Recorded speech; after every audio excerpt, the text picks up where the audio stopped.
Kera habayeho umugabo witwaga Kalima, hakabaho n'undi witwaga Gahigi. Abo bagabo bose bari batuye mu duce tugiye dutandukanye.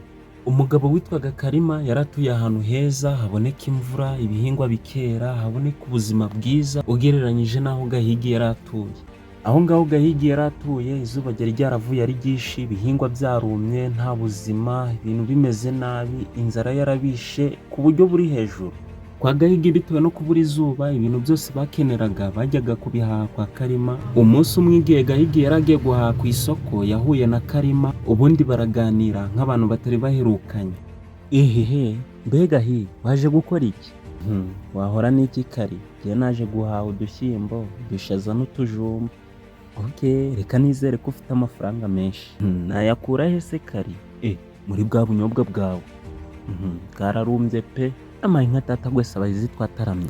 Niko ubu koko murashonje nta nakavura muheru. Imvura yose imvura yo tuyeruka mu kundi kwezi gushize. Yego reka kuntera ubwoba. Twebwe hiragwa ndetse n'ibishyimbo n'ibikuru.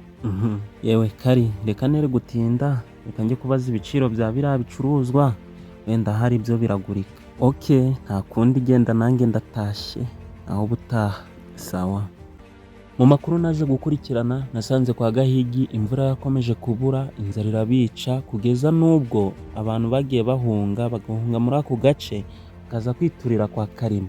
Reka mbabwire uti mwakoze kumpa umwanya, mbibutsa ko iyi channel yitwa Intego Yacu, mukore subscribe, like, share and comment kuri iyi channel, ubundi dukomeze kubana munabone n'izindi nkuru zigiye zitandukanye.